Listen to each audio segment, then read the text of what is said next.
Welcome to your Daily Dose of Sunday School, episode 134. We're looking at the sixth commandment, you shall not murder.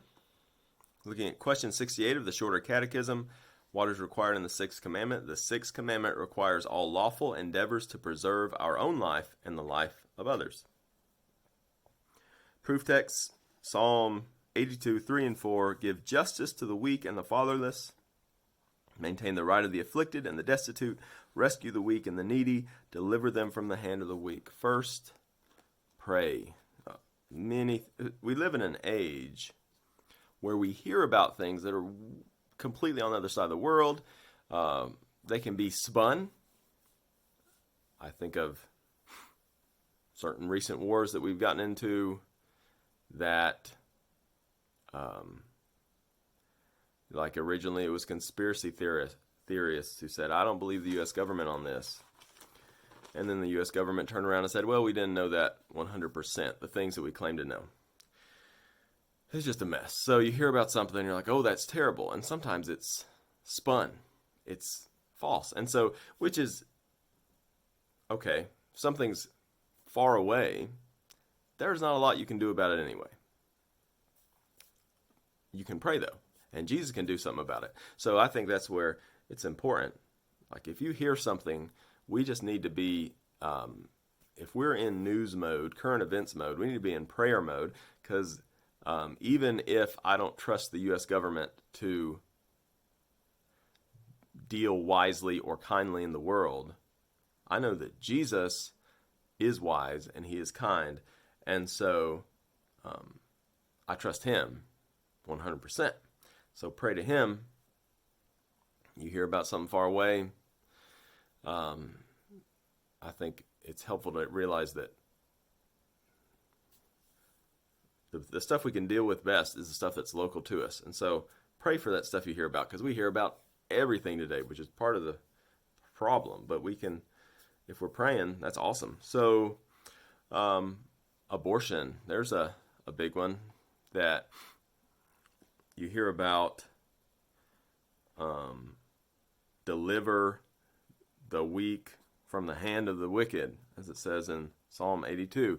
We're like, well, we can't do that because in this case, the wicked have the power of the U.S. government protecting their right to murder their babies. We can pray, first off.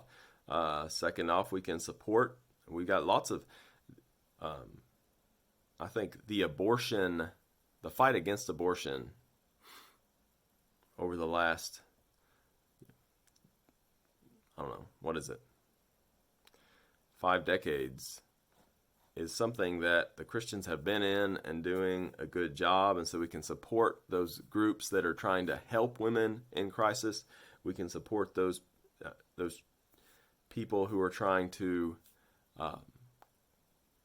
who are there every time the abortion clinic is open, proclaiming the gospel, calling out for mercy. And there are people who have saved hundreds of babies doing that.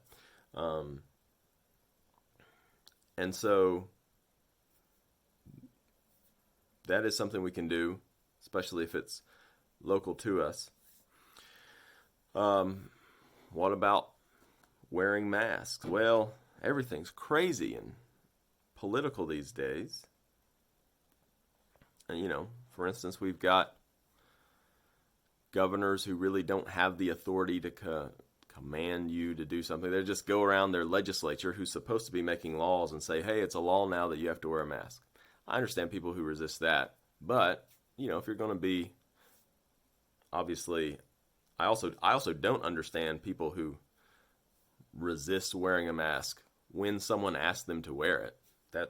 That seems kind of silly to me. Like if you run a store and you say you want me to wear a mask, well, whatever, that's fine. But definitely if there's a chance that we can preserve some life of someone else, we're going to be around some old people. We're going to be in enclosed space for a while. We're going to be in a crowded area. Yeah, absolutely.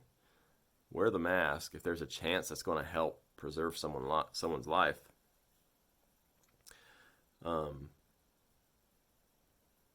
that's a good application here.